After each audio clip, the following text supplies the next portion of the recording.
ओम शांति। आज 21 सितंबर 2023 के साकार मधुर महावाक्य हैं। आज सतगुरुवार वरदानी दिवस है। परम सतगुरु ने वरदानी दृष्टि देते हुए बहुत ही सुंदर वरदान दिया है। स्वयं को कंबाइंड रूपधारी समझ सेवाओं में खुदाई जादू का अनुभव करने वाले खुदाई खिदमतगार भव। स्वयं को ईश्वरीय सेवाधारी समझो। केवल सेवाधारी नहीं, ईश्वरीय सेवाधारी। इसमें याद और सेवा स्वतः ही कंबाइंड हो जाती है। अगर कभी सेवाधारी समझते हो तो बाबा की याद भूल जाती है। सिर्फ सेवाधारी नहीं, ईश्वरीय सेवाधारी समझने से सेवाओं में खुदाई जादू का अनुभव करेंगे, सफलता का अनुभव करेंगे, असंभव भी संभव हो जाएगा। खुदाई खिदमतगार अर्थात खुदा के कार्य में खिदमत करने वाले, सेवा करने वाले। बहुत सुंदर बात आज बाबा ने याद दिलाई। चलते चलते ईश्वरीय पढ़ाई से कभी रूठ नहीं जाना, कभी पढ़ाई छोड़ नहीं देना। जब आप ईश्वर के बनते हो तो माया परीक्षा लेती है। कई बच्चे सुनंती, कथंती, पश्यंती फिर छोड़ के चले जाते हैं। ऐसे माता पिता को कभी छोड़ना नहीं, पढ़ाई से कभी रूठना नहीं। पढ़ाई पर पूरा अटेंशन देंगे तो पढ़ाने वाले की भी याद रहेगी। कंप्लीट दानी बनना है, मनुष्य को देवता बनाने की सेवा करनी है। गाते हैं मानुष से देवता किए करत न लागी वार। इसी समय बाबा मनुष्य को देवता बनाने के लिए आते हैं। आत्मा 100% रेस्ट में परम धाम में होती है। यहाँ तो रेस्ट नहीं हो सकती है। जब आत्मा इस देह में है, विश्राम करती है, तो बाबा ने कहा वो परमानेंट रेस्ट नहीं, लेकिन जब आप शांति धाम में जाते हो तो आत्मा रेस्ट का अनुभव करती है। सुनते हैं बाबा के मधुर बोल। बाबा ने कहा मीठे बच्चे, जब तक आत्मा पार्ट में है तब तक उसे 100% रेस्ट मिल नहीं सकती। रेस्ट मिलती है निर्वाण धाम में, वहां कोई पार्ट नहीं। जब तक आत्मा पार्ट में है तब तक उसे 100% रेस्ट मिल नहीं सकती। रेस्ट मिलती है निर्वाण धाम में, वहां कोई पार्ट नहीं। क्वेश्चन है, जो बच्चे चलते चलते पढ़ाई से थक जाते हैं उन्हें फिर कौन से संकल्प आते हैं जो विकल्प का रूप ले लेते हैं। जो बच्चे चलते चलते पढ़ाई से थक जाते हैं उन्हें फिर कौन से संकल्प आते हैं जो विकल्प का रूप ले लेते हैं। उन्हें बाबा को छोड़ देने के अर्थात फारकती देने के संकल्प आते हैं। बाबा कहते हैं संकल्प आना भी विकल्प है। ये संकल्प आना, छोड़ देने का संकल्प आना, ये भी विकल्प है। ऐसा संकल्प करना भी पाप है। पढ़ाई ना पढ़ना माना ही थक जाना। ऐसे बच्चे अपना खाना खराब कर देते हैं। अगर किसी बात के कारण कोई माता पिता से रूठ जाते हैं तो 21 जन्मों की बादशाही गंवा देते हैं। अगर किसी बात के कारण कोई माता पिता से रूठ जाते हैं तो 21 जन्मों की बादशाही गंवा देते। गीता आज अंधेरे में है इंसान। ओम शांति। यह भक्ति का गीत व प्रार्थना किसके पास प्रार्थना करते हैं? भगवान के पास। परंतु घोर अंधियारे में होने के कारण भगवान को जानते ही नहीं। तो अब सुने कौन? जब भगवान उनकी पुकार सुने तब आकर ज्योत जगाए। परंतु बच्चे भगवान को जानते ही नहीं तो सुनेंगे फिर कैसे? अब तुम सम्मुख बैठे हो, भगवान तुम्हें घोर अंधियारे से घोर सोजरे में ले जा रहे हैं। गाते ब्रह्मा की रात, ब्रह्मा का दिन। रात में दर दर भटकते बहुत हैं। पहाड़ों पर, टिकाणे, मंदिरों, मस्जिदों में जाते हैं, परंतु भगवान मिलेगा कहाँ? भगवान का जन्म भी भारत में मनाते हैं, शिवरात्रि कहते हैं, बरोबर उनकी यादगार प्रतिमाएं भी भारत में हैं, परंतु समझते नहीं कि वो कब आते हैं, बिल्कुल घोर अंधियारे में हैं। अब तुम घोर अंधियारे में नहीं हो, तुम नंबरवार पुरुषार्थ अनुसार सोजरे में आते जाते हो। नंबरवार पुरुषार्थ अनुसार सोजरे में आते जाते हो। तुम बच्चे जानते हो सारी सृष्टि की रचना कौन और कैसे रचते हैं। तुम यहाँ आए हो ईश्वरीय विश्वविद्यालय में, जहां ईश्वर पढ़ाते हैं। ये ईश्वरीय विश्वविद्यालय है जहां ईश्वर पढ़ाते हैं, मनुष्य से देवता बनाते हैं। ये नॉलेज तुम्हारे में भी नंबरवार समझते हैं। कोई तो अच्छी रीति समझते हैं, कोई पूरा नहीं समझने वाले भागंती हो जाते हैं, मात पिता से रूठ पड़ते हैं। जिनके लिए गाया जाता आश्रयवत ऐसे मात पिता से रूठ पड़ते, पश्यंती कथंती रूठ पड़ंती। जानते हैं मात पिता से हमें 21 जन्म के लिए स्वर्ग की बादशाही मिलती है, फिर भी भूल जाते हैं। बाबा ने समझाया जिसको शांति कहा जाता वो मिलती है शांति धाम व निर्वाण धाम में। उसको मुक्ति धाम भी कहा जाता। अगर कोई कहे हम 100% रेस्ट में है, परंतु ये अक्षर कोई है नहीं, सारे दिन में कोई ना कोई कर्म जरूर चलता है। हाँ, अल्पकाल के लिए रात की नींद को रेस्ट कहते हैं, क्योंकि आत्मा कहती मैं सारा दिन काम करके थक गई हूं, अब रेस्ट लेती हूं। अपने को डिटैच कर देते हैं। ये तो जानते हो बाप रहते हैं शांति देश में। वैसे समझते हो कि परम पिता परमात्मा वह रेस्ट में रहते हैं। परमात्मा रेस्ट में तब रहते जब उनका पार्ट नहीं है। मुक्ति धाम में कोई काम नहीं करते हैं। ये बड़ी समझने की बातें हैं। अब तुम्हारी बुद्धि का ताला खुलता जाता है। बाबा कहते तुम्हें पता है कि मैं रेस्ट में कब रहता हूं, जबकि तुम बच्चे स्वर्ग में सुख में रहते हो। बाबा रेस्ट में कब है? जब आप स्वर्ग में होते हो, सुखी होते हो, वहां तुमको सुख शांति है, उसको रेस्ट नहीं कहा जाता। रेस्ट में तब कहें जब तुम्हारा कोई पार्ट नहीं है। तुम जब स्वर्ग में हो तो मुझे कोई मेहनत नहीं करनी पड़ती, मैं वहां घर में शांति में रहता हूं। शांति का दूसरा अक्षर वहां रेस्ट कहेंगे। यहां तो रेस्ट में रह नहीं सकते। आत्मा कहती मैं रेस्ट में तब हूं जबकि रात को नींद करती हूं, उस समय रेस्ट में हूं या शांत में हूं, बात एक ही है। रात को अशरीरी बन जाते हैं, शांत हो जाते हैं, फिर उठते हैं तो कर्म में आते हैं, फिर भी अनरेस्ट है। कर्म करते अनरेस्ट भासती है, अनुभव होता है, विश्राम की कमी अनुभव होती है। सत्युग में अनरेस्ट का सवाल नहीं, अनरेस्ट करती है माया। वहां ऐसा नहीं कहेंगे कि हम रेस्ट में रहते हैं, वहां ऐसा नहीं कहेंगे कि हम रेस्ट में रहते हैं, कामकाज सब करते हैं परंतु अशांत नहीं रहते। बाकी रेस्ट अक्षर है नहीं। समझो कोई कहते हैं हम शिमला जाते हैं रेस्ट के लिए, परंतु रेस्ट का अर्थ नहीं। सच्ची रेस्ट तब है जब हम निर्वाण धाम में रहते हैं, वहां चुप रहते हैं। बाकी रेस्ट कोई को नहीं है। कोई कहे हमें 100% रेस्ट है तो ये रॉन्ग है, इसको ज्ञान कहा जाए। हाँ, ये जरूर कहा जाएगा पढ़ाई नहीं पढ़ना चाहते तो रेस्ट लेते हैं। ना पढ़ना रेस्ट लेना ये तो फिर थकना हो गया ना। ना पढ़ना रेस्ट लेना ये तो थकना हो गया, अपना ही खाना खराब करते हैं। समझाया जाता हे रात की राही, स्वर्ग की राह पर चलते चलते थक मत जाना, रूठ नहीं जाना। हे रात के राही, स्वर्ग की राह पर चलते चलते थक मत जाना, रूठ नहीं जाना। मात पिता को फारकती देने का संकल्प नहीं उठाना चाहिए। ये संकल्प उठाया तो उसे विकल्प कहेंगे। ऐसे मात पिता जिससे स्वर्ग की राजाई मिलती है उसके लिए संकल्प भी क्यों उठाएं।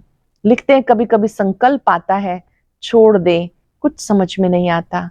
अरे समझने का तो टाइम है ना, समझना अर्थात पढ़ना। तुम जानते हो हम पढ़ रहे हैं। परम पिता परमात्मा जो ज्ञान सागर है, ऊंचते ऊंच है, उनको कोई भी जानते नहीं। भले ब्रह्मा विष्णु शंकर अथवा लक्ष्मी नारायण को जानते हैं, परंतु भारतवासियों को ये पता नहीं कि लक्ष्मी नारायण ने राज्य कब लिया, किसने दिया। माया ने बिल्कुल घोर अंधियारे में डाल दिया। बाबा आकर समझाते रचता बाप मनुष्य सृष्टि की रचना कैसे रचते हैं ये तो कोई भी नहीं जानते। बाबा ही बैठ समझाते। प्रजापिता ब्रह्मा को क्रिएटर नहीं कहेंगे, भले प्रजापिता कहा जाता परंतु वो रचता नहीं। मनुष्य कहते हमें अल्लाह ने पैदा किया, निराकार फादर को ही रचता कहेंगे। रचता बाप को जरूर मनुष्य जानेंगे, जानवर तो नहीं जानेंगे। जानवर तो मुख से नहीं कहेगा कि हमें परम पिता परमात्मा ने रचा, मनुष्य कहेंगे हमें भगवान ने रचा। तो बाबा समझाते, तुम देखो ये रचना कैसे रची। पहले पहले रचना होती है मुख वंशावली की। बच्चों को बड़ा होकर फिर बाप बनना है। ये बेहद का बाप कहते, देखो मैं भी कैसे रचना रचता हूं, इनमें प्रवेश कर इनके मुख से कहता हूं, हे आत्मा तुम मेरी हो, मैं तुम्हारा बाप हूं। हे आत्मा तुम मेरी हो, मैं तुम्हारा बाप हूं। फिर इनके द्वारा तुम बच्चों को रचता हूं। निराकार शिव बाबा ब्रह्मा मुख से कह रहे हैं ये बात कि तुम मेरे बच्चे हो, मैं तुम्हें इस समय आकर ज्ञान देता हूं, इनके द्वारा तुम बच्चों को रचता हूं। तुम मुख वंशावली अज्ञान काल में भी कहते हैं ना, जैसे हैं तैसे हैं मेरे हैं। बाबा भी ऐसे कहते हैं, तुम ब्रह्मा के बच्चे बन जाते हो तो अभी तुम हो मुख वंशावली, फिर तुम कुख वंशावली भी बनेंगे। बाबा कहते तुम मेरे हो, फिर दैवी घराने में जाएंगे। बाप ये ईश्वरीय रचना कैसे रचते हैं किसी को समझ में नहीं आता। निराकार शिव बाबा ये ईश्वरीय रचना कैसे रचते हैं ये समझ में नहीं आता। बाबा समझाते, ये ब्रह्मा भी कहते मैं भी मुख वंशावली बनता हूं। बाबा के साथ मां जरूर चाहिए। तुम कहते हो हम प्रजापिता ब्रह्मा के मुख वंशावली हैं। शिव बाबा ने हमें अपना बनाया, उनको शरीर तो चाहिए ना। शिव बाबा को तो शरीर नहीं है, शरीर का लोन लेते हैं, फिर कहते तुम मेरे हो। इसको कहते मुख वंशावली। शिव बाबा इस मुख से, इस वन्नी द्वारा कहते तुम मेरे बच्चे हो। बाबा ही समझाते, और कोई शास्त्रों आदि में बातें नहीं है। तुम अब सुनते हो, फिर प्रायलोप हो जाएगा। इस समय घोर अंधियारा, बाबा आकर रोशनी करते हैं। तभी ब्रह्मा की रात, ब्रह्मा का दिन गाया हुआ है। कुछ तो है ना, ब्रह्मा का दिन और रात ये गाया हुआ है। गाया हुआ है झूठ तो झूठ, सच की रत्ती नहीं। परंतु बाबा कहते प्राय कुछ ना कुछ रहता है, प्रलय नहीं हो जाती। थोड़े रहेंगे फिर झाड़ वृद्धि को पाता है। मनुष्यों ने फिर महाप्रलय दिखाई, परंतु महाप्रलय कभी होती नहीं। ऐसे नहीं होता जो सागर में बच्चा पीपल के पत्ते पर आए। ये सब गपोड़े हैं। बाबा ने समझाया, तुम जब गर्भ महल से आते हो तो वहां आनंद में रहते हो, वहां दुख पाप होता नहीं। वो है पुण्य आत्माओं की दुनिया, ये है पाप आत्माओं की दुनिया। यहाँ सब कुछ त्याग कर तुम सदा पुण्य आत्मा बनते हो। सब कुछ त्याग कर पुण्य आत्मा बनते हो। तुम इतना पुण्य करते हो जो आधा कल्प तुम्हें पाप आत्मा नहीं कहेंगे। तुम अविनाशी पुण्य आत्मा बन जाते हो, या फिर आधा कल्प पाप आत्मा कहेंगे। घड़ी घड़ी दान पुण्य करते रहते। भारत को कंप्लीट धर्मात्मा कहा जाता। भारत में दान पुण्य करते हैं, जानते हो दुनिया हम छोड़ने वाले हैं, फिर आना नहीं। इस दुनिया की सामग्री तुम ट्रांसफर करते हो नई दुनिया के लिए। मनुष्य ईश्वर अर्पणम करते हैं, अर्थात ट्रांसफर करते हैं दूसरे जन्म के लिए।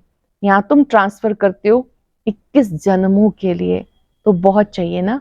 तुमसे सारी किचड़ पट्टी लेकर नया देते हैं, पुराना लेकर सोने का देते हैं। तुम सच्चाई से बाबा को देते हो, बाबा भी तुम्हें सब कुछ देते हैं। तुम्हारा पार्ट जो चलता आया ये ड्रामा में था, सबने घर बार छोड़ा।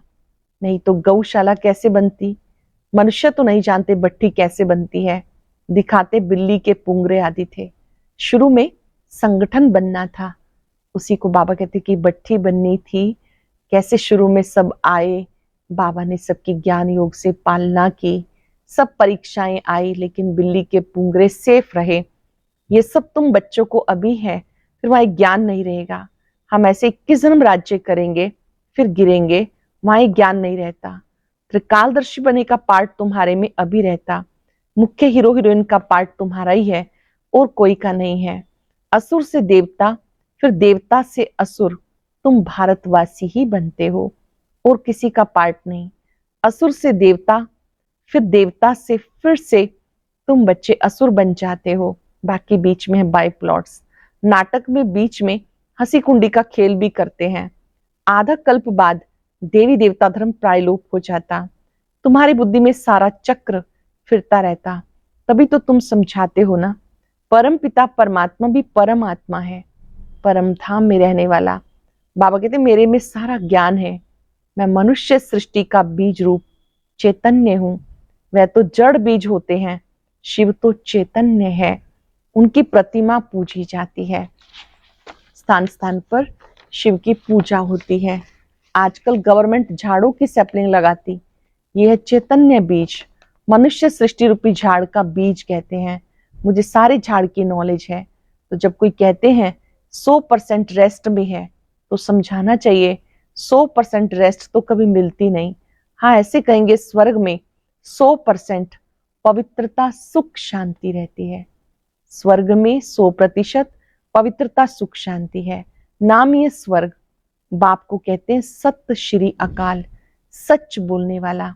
उनको कोई काल नहीं खाता, उसको कहा जाता कालों का काल। बाबा कहते चीची दुनिया है, इस भंबोर को आग लगनी है। जानते हो महाभारत लड़ाई महाकल्याणकारी है, ये महाभारत लड़ाई महाकल्याणकारी है। मनुष्य यज्ञ करते हैं कि शांति हो जाए, गोया समझते हैं स्वर्ग के गेट ना खुले। तुम तो ताली बजाते हो भंबोर को आग लगे, हम नई दुनिया बैकुंठ में जाएं। ये विनाश ज्वाला इस रुद्र ज्ञान यज्ञ से प्रज्वलित हुई है। जो बाप के बनेंगे वो स्वर्ग का मालिक बनेंगे। बाकी सबको हिसाब किताब चुकतू कर वापस जाना है। जानते हो, वापस मुक्ति धाम में जाकर फिर अपना पार्ट रिपीट करना है। सतयुग में ये इतने सब देवी देवता कहां से आए? मनुष्य से देवता की एक करत न लागी वार। तुम्हें कौड़ी से हीरे जैसा, पतित से पावन बनाते हैं। जितना जो नॉलेज धारण करेंगे वो ऊंच पद पाएंगे। राजधानी स्थापन हो रही है। जानते हो, हम अपने लिए स्वर्ग की स्थापना कर रहे हैं श्रीमत पर। अगर श्रीमत से कोई रूठ कर अपनी मत पे चले तो वो रावण मत हो जाएगी। अगर श्रीमत से रूठकर कोई अपनी मत पे चले वो रावण मत हो जाएगी। इसलिए कदम कदम पर तुम श्रीमत लेते रहते हो। बाप जीते जी तुम्हें ट्रस्टी बनाते हैं। अच्छा, मीठे मीठे सिक्के लदे बच्चों प्रति माता पिता बाप दादा का याद प्यार गुड मॉर्निंग। रूहानी बाप की रूहानी बच्चों को नमस्ते। रूहानी बच्चों की रूहानी बाप दादा को याद प्यार नमस्ते गुड मॉर्निंग। शुक्रिया बाबा, शुक्रिया। धारणा के लिए सार। पहले पॉइंट है कंप्लीट दानी बनना है। सच्चाई से सब बाबा को अर्पण कर नई दुनिया के लिए ट्रांसफर कर देना है। जीते जी ट्रस्टी बनना है। कदम कदम पर बाबा से श्रीमत लेनी है। कभी भी श्रीमत से रूठकर मन मत पर नहीं चलना है। अटेंशन से सुनेंगे। कंप्लीट दानी बनना है। सच्चाई से सब बाबा को अर्पण कर नई दुनिया के लिए ट्रांसफर कर देना है। जीते जी ट्रस्टी बनना है। कदम कदम पर बाबा से श्रीमत लेनी है। कभी भी श्रीमत से रूठकर मनमत पे नहीं चलना। वरदान है कंबाइंड रूपधारी बन, सेवा में खुदाई जादू का अनुभव करने वाले, खुदाई खिदमतगार भव। कंबाइंड रूपधारी बन, सेवा में खुदाई जादू का अनुभव करने वाले, खुदाई खिदमतगार भव। स्वयं को सिर्फ सेवाधारी नहीं, ईश्वरीय सेवाधारी समझ के चलो। स्वयं को सिर्फ सेवाधारी नहीं, ईश्वरीय सेवाधारी समझकर सेवा करो। इस स्मृति से याद और सेवा स्वतः कंबाइंड हो जाएगी। जब खुदा को खिदमत से जुदा कर देते हो तो अकेले होने के कारण सफलता की मंजिल दूर दिखाई देती है। इसलिए सिर्फ खिदमतगार नहीं, खुदाई खिदमतगार हूं, ये नाम याद रहे।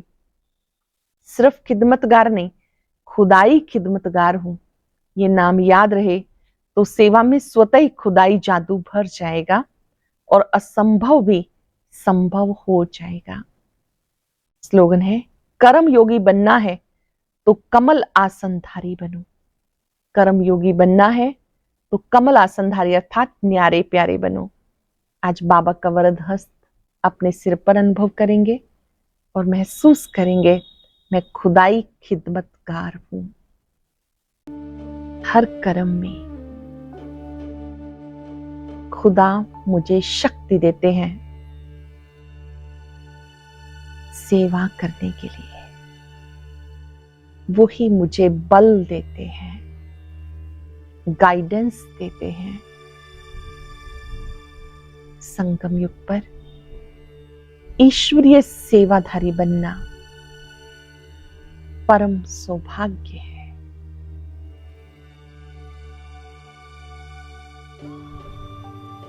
याद में रहकर की गई सेवा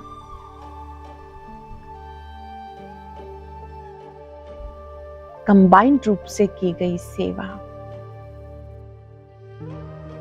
सहज सफलता दिलाती है।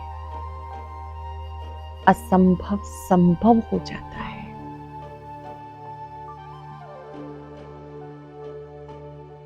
बाबा को सम्मुख देखते उनसे शक्तियां प्राप्त करें।